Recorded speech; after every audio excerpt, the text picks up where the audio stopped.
예, 키워드로 보는 경제 이야기 김한진 이코노미스트 함께 하겠습니다. 박사님 어서 오십시오. 네, 안녕하세요. 저희가 세 가지 키워드를 가지고 시장 얘기를 하는데 오늘은 이제 키워드를 보기 전에 간밤에 있었던 상황들을 조금은 해석하고 가야 될 것 같습니다. 국제유가의 급등, 채권 금리는 또 올랐고요. 글로벌 증시 급등. 안정감을 좀 가져도 됩니까? 아니면 여전히 좀 긴장해야 될 상황일까요? 네, 뭐 놀라운 변동성을 네. 지금 간밤에 봤는데요. 그러게요. 예. 아무튼 조금 전쟁이 러시아 우크라이나 전쟁이 지금 시장을 지배하고 있다라는 것이 이제 다시 한번 입증된 하루였던 것 같고요. 살짝 그 서방과 러시아의 그 조금 화해 혹은 휴전에 대한 가능성. 네, 예. 오늘 사실은 밤에 4차 회담이 러시아 우크라이나에 있지만 외교 장관 회의이지 않습니까? 네. 그동안 회의보다는 가장 무게감 있는 회의이기 때문에 이제 그런 거에 대한 좀 기대감이 있었던 것 같고요. 그다음에 유가가 하락했던 게 정말 환호할 일이다. 지금 마켓 입장에서는 무엇보다도 유가가 아주 짐이었다라는 것이 여실히 입증된 네. 하루였죠. 그래서 변동성이 모르겠습니다. 저는 개인적으로 조금 경기라든지 또 인플레이션 요인 또 유가의 급등 이런 것들이 스태그를 거쳐서 좀 리세션으로 가지 않는다라는 정도의 어제 환호였지 본격적으로 뭐 이제 다 부담스러운 요인들이 해소되고 제거됐다 이렇게 보기에는 아직까지는 조금 섣부른 감이 있습니다. FOMC를 지나면서 큰 흐름이 좀 잡혔으면 하는 그런 바람들을 가지고 있고요. 예, 그러면 오늘 준비한 키워드를 통해서 저희가 또 투자의 방향성, 전략을 세워보도록 하겠습니다. 키워드 보여주십시오. 첫 번째는 환율인데요. 예, 환율 공포 언제까지 갈 것인가? 달러 원 환율은 1,300원을 육박하는. 다행히 이제 오늘은 우리 환율 지금 차트 볼 수 있나요? 다행히 이제 오늘은 조금 안정감이 나오면서 8원가량, 이건 실시간으로 계속 바뀌기 때문에요. 자리에 따라 좀 다릅니다. 제가 보는 건 8원가량 하락하면서 1228원인데요. 그래도 뭐, 1230원을 육박하는 상황인데, 우리 환율이 뭐, 우리가 사실 당사국도 아닌데 너무 원화가 약세로 많이 환율이 상승하는 거 아닙니까? 네, 좀 그런 감은 있죠. 네, 그런데 좀 글로벌 환율 시장이 요동을 치고 있기 때문에 최근에 네. 뭐 유로화가 좀 급락했고요. 네, 그래서 달러당 유로화가 1.0 패리티까지 그리 멀지 않았습니다. 네. 많이 남지 않은 상태에서 그런 정도로 지금 유로화가 급락하고 있기 때문에 특히 뭐 JP 모건 그 이머징 마켓 인덱스, 환율 인덱스 같은 경우에는 지금 보니까 연초 대비 굉장히 많이 떨어졌더라고요. 한 15% 이렇게 떨어졌습니다. 그러니까 특히 이머징 통화가 전체적으로 약하고 네. 그 전체적으로 그 안전자산 선호가 뚜렷한 그러한 흐름이었다. 그런 가운데 원화 환율이 조금 영향을 도배급으로 받은 느낌은 있습니다만은 국내적으로는 어쨌든 12월부터 지속된 수입 물가 급등에 따른 무역 수지 적자, 그리고 잘못하면 올해 경상 수지 적자까지도 나오는 거 아닌가, 이러한 부분들이 원달러에 조금 상승 요인이 작용했고요. 하지만 지금 1230원이라는 선은 기술적으로는 환율 보시는 분들은 다 아시겠지만 굉장히 두터운 선입니다. 네. 2006년, 2010년, 짧게는 작년, 2020년, 재작년, 3, 4월. 이게 2030원에서 40원, 50원 선이거든요. 그러니까 1230원을 돌파한다라는 얘기는, 조금 상상할 수 없는 어떤 저항선을 지금 앞두고 있기 때문에 추가 환율이 조금 더 오를 수 있는, 원달러가 그렇죠. 좀 폭락할 수 있는 그러한 기술적인 의미가 있습니다. 그런 측면에서 1230원을 바로 가더라도 위로 가더라도 바로는 못 뚫을 거다. 아무래도 지금 전쟁이 환율 시장, 글로벌 환율 시장을 완전히 지배하고 있습니다만은 지금 러시아가 어쨌든 전쟁을 지속하기에는 여러 가지 지금 국제사회에서 고립돼 있으면서 경제적인 역량이 지금 압박이 들어오고 있기 때문에 조금 뭐 러시아 우크라이나 사태가 조금 긍정적으로 바뀐다고 저는 보고 있거든요. 수준에. 그렇다고 보면 1230원 돌파는 조금 나중에 조금 열어놔도 되겠다 이렇게 생각하고 있습니다. 기업들이 뭐 열심히 하다가 상황이 안 좋아하거나 뭐 물건이 잘 안 팔린 거나 이렇게 해서 이익이 훼손은 받을 수도 있겠습니다만 이 환율 같은 경우는 완전히 외생 변수이기 때문에요. 기업들은 물론 수혜를 환율이 올라서 수출 기업은 수혜를 볼 수도 있겠습니다만은 전반적으로 기업의 부담이다. 그 부담에 따른 강도가 어떻게 될까? 그다음에 환율이 움직일 때마다 투자자들은 외국인들의 수급이 어떤 영향을 줄까 굉장히 궁금해하잖아요. 그 부분 좀 체크해 주세요. 네, 그렇습니다. 사실은 금융시장이 가장 걱정이죠. 수출하는 기업들 입장에서는 뭐 나쁠 건 없지만 그렇죠. 예. 그런데 원달러가 오르는 이유가 글로벌 경기 침체라든지 뭐 조금 금융시장의 불안정이라든지 거기에 따른 세계 경제 전체적인 수요의 위축이라든지 이런 것들을 총체적으로 반영하는 원달러 환율 상승이기 때문에 결국 뭐 좀 환율 쪽에서는 수출 기업들이 수혜를 받을 수 있습니다만은 수출 물량이 줄 수 있는 그런 근본적인 부담을 안는 그런 의미의 원달러 환율 상승이기 때문에 결국 플러스 마이너스 이렇게 제거하고 보면 효과는 뭐 그렇게 부정적인 쪽에 더 가깝지 원달러 환율이 올라서 조금 개별 기업마다 조금 다르겠습니다만 전체적으로 한국 경제 매크로로 봤을 때는 원달러 환율이 너무 급하게 오르는 것은 뭐 부담인 거고요. 말씀하셨듯이 뭐 외국인 수급 측면에서 경험적으로 뭐 모든 분들이 아시겠지만 원달러가 좀 강세로 갈 때, 원달러가 내릴 때 외국인들이 수급이 굉장히 강했고요. 수요 우위를 보였고 그럴 때 뭐 신흥국 내지 전체적인 위험자산 시장이 조금 굉장히 좀 양호했지 않습니까? 그런 측면에서 원달러 환율이 좀 불안하다는 얘기는 전체적인 뭐 우리나라 증시의 외국인들의 수급이 뭐 썩 좋을 수는 없는 그런 부담을 주고 있을 것 같습니다. 네. 아무래도 뭐 세상이 불안하다 보니까 이제 달러화를 많이 소유하고자 하니까 여타 통화들은 약세로 가는 건데요. 근데 의외로 위안화는 상대적 강세를 나타나고 있다고 합니다. 어느 정도이고 왜 그런 건가요? 네. 이번 전쟁의 좀 특수성이 좀 추가로 가세된 것 같고요. 그러니까 지금 러시아의 돈줄은 중국이다. 뭐 다 아시다시피 어쨌든 러시아와 중국의 직접적인 교역 그리고 위안화의 사용 증가, 위안화의 위상 증대 이 틈새 속에서 위안화가 국제통화로 가는데 훨씬 유리해진 조금 그런 측면이 있다라는 것이죠.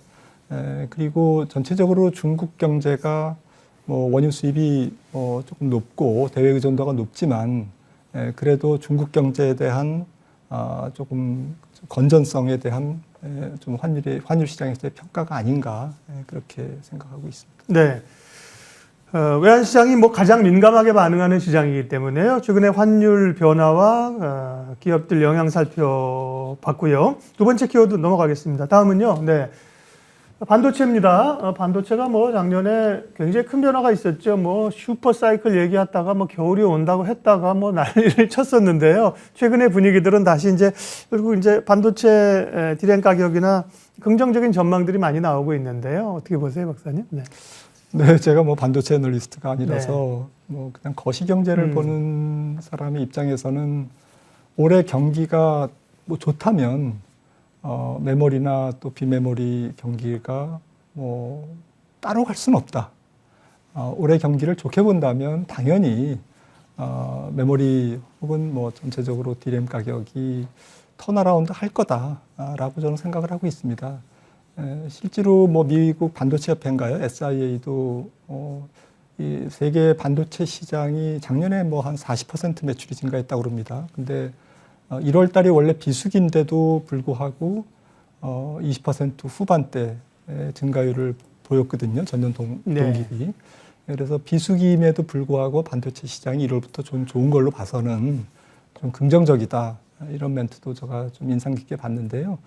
뭐 삼성전자나 SK하이닉스에서 실적 발표할 때 뭐 이렇게 코멘트한 것들을 조금 유심히 보니까 전체적으로 반도체 경기가 사이클이 주기가 조금 짧아졌고 그리고 조금 옛날처럼 뭐 심각하게 다운턴으로 들어가면 뭐 몇 년 이렇게 불황이 작년에 이제 뭐 반도체 시장에 겨울이 온다라는 이제 외사의 리포트로 인해서 굉장히 좀 어두운 그림자가 드러졌는데 전문가들의 이야기를 조금 종합해보고 애널리스트들의 의견을 조금 귀담아 들으면 반도체 사이클의 변동폭과 주기는 상당히 조금 단축돼서 옛날 같지 않다. 그래서 빗그로스가 올해 뭐 하이닉스도 한 10% 정도 증가할 것이다. 10%대 후반 증가할 것이다. 이렇게 얘기를 했는데요. 그 정도 증가한다면 올해 반도체 경기 나쁜 거 아니죠. 그래서 저는 여러 가지 뭐 지금 뭐 디램 가격이 뭐 고정 가격에 조금 반영되는데 한 3개월 정도 시차가 있다고 하니까 지금이 뭐 잘하면 뭐 세계 경기가 완전히 뭐 딴 길로만 안 가면 뭐 지금 인플레이션 공포로 인해서 리세션으로만 가지 않는다면 지금이 턴어라운드 뭐 바닥이 아닌가 이렇게 생각을 하고 있습니다. 네. 거시경제를 보시니까 뭐 섹터 리서치가 집중이 아니시라 그러니까 삼성전자, 하이닉스 어떻게 될까 여쭤보긴 좀 어렵고요. 네, 그러면 이렇게 좀 여쭤볼게요. 어쨌든 반도체도 반도체지만 반도체 공급망 때문에 사실 뒷산업들이 굉장히 지금 자동차적으로 생산이 안 되고 딱 엮여 있잖아요. 그런 그 공급망 현상이 좀 풀리면 분명히 뭐 뒷단도 좋아질 텐데 반도체도 그렇고 그런 공급망 바틀렉이 조금 풀리는 조짐을 적어도 지금 뭐 이제 상반기 지나면서 볼 수 있을까요? 글쎄요, 그거는 뭐 제가 잘 모르겠습니다. 전문 지식이 없어서. 하지만 전체적으로는 지금 조금 저부가 산업에서 저부가 반도체에서 조금 특히 공급 차질이 있지 않습니까?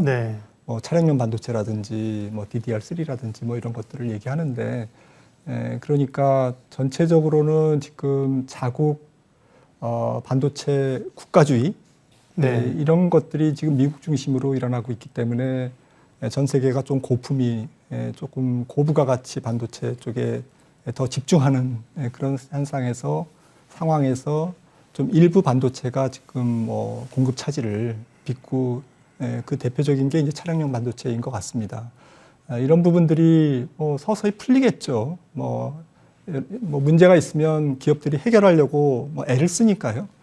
그런 측면에서 공급 부족은 조금 급하게 풀리기는 어렵겠지만 서서히 풀린다. 그것보다는 저는 뭐 삼성전자가 뭐 좀 시장을 보는 입장에서는 삼성전자가 좀 재평가를 받아야 한국 전체 주식시장의 위상이라든지 또 우리나라 주식시장에 대한 리레이팅, 뭐 프리미엄 이런 것들이 조금 삼성전자에 좀 달려있을 정도로 좀 삼성전자의 앞으로 재평가 여부에 좀 더 주목을 하고 있습니다. 사실은. 삼성전자 재평가와 함께 뭔가 좀 주주 입장에서는 변화를 좀 가져줬으면 영업이야 사실은 잘하잖아요. 근데 사실은 이제 삼성전자가 420조짜리가 이제 윗단에 딱 그 자리를 잡고 있으니까 너무 무겁다. 그래서 뭐 물론 뭐 지주사 만들고 이런 거 어렵겠지만 미국 기업들을 보면 다 지금 삼성전자도 액분 하긴 했네요. 그래도 이제 시총은 무거운데 뭔가 그런 기대를 좀 갖기도 하는데 쉽지는 않고요. 세 번째 키워드 보겠습니다. 아마 오늘 가장 궁금한 섹터 이야기일 것 같은 세 번째 키워드를 조금 더 힘있게 얘기하려고 하는데요. 어제 이제 대선이 있었고요. 새 정부 출범이 이제 임박했습니다. 그러면서 시장에 기대감이 있는 건데요. 사실 대선 전에는 정책 관련주나 뭐 대선 관련주들이 별로 못 움직였습니다. 이번에 이제 대선이 끝나고 나서 일고 있는 부양책이나 경기 기대감 또 좋게 보는 섹터 어디로 보세요, 박사님? 네, 뭐 이제 뭐 10년 만에 사실은 인수위원회가 이제 구성되지 않습니까? 지금 문재인 대통령 때는 바로 취임을 하셨기 때문에 인수위가 좀 구성이 안 되고 이제 뭐 바로 이제 정권 인수를 했는데 아무튼 인수위에서 이제 여러 가지를 다듬겠죠. 어젠다를 다듬고 지금 뭐 후보 시절에 윤석열 후보가 제시했던 그런 공약을 이제 구체화시키는 그러한 과정에서 아마도 여러 가지 뉴스거리가 나올 것 같고요.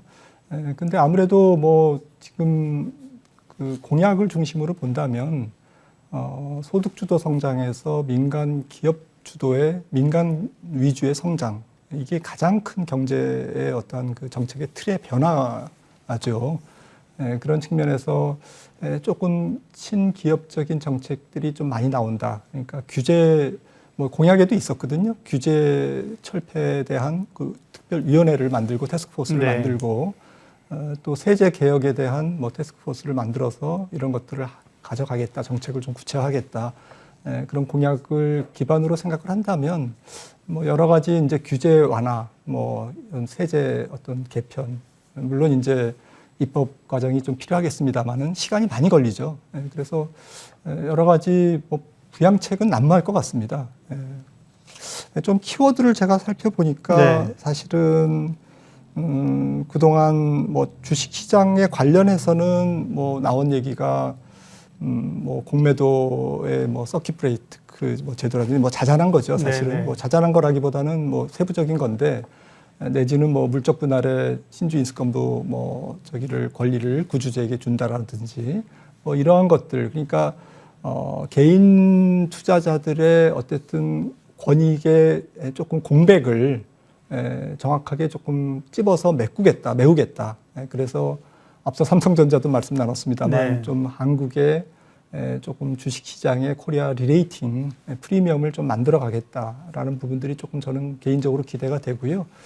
섹터는 뭐 다 알려져 있듯이 뭐 원전이 가장 중요한 거죠. 사실 신한울 3, 4, 5기가 지금쯤에는 뭐 가동이 돼 있을 정도가 돼 있어야 되는데 지금 공사가 중단됐지 않습니까?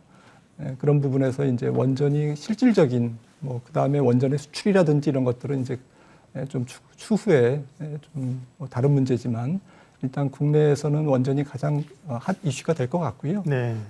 또 뭐 디지털 정부라든지 뭐 미래차, 2차 전지, 바이오 또 이재명 후보도 사실은 유니콘 뭐 100개를 육성하겠다라고 했고 뭐 양 후보가 똑같이 얘기했습니다. 유니콘 간 거. 그러니까 청년 일자리를 그 더 이렇게 하고 또 중소기업, 벤처기업을 육성해야만 조금 고용의 생태계가 끈끈하게 이렇게 형성이 된다라는 부분들은 조금 환영할 만한 그런 공약이 아니었나 저는 그렇게 생각을 해서 네.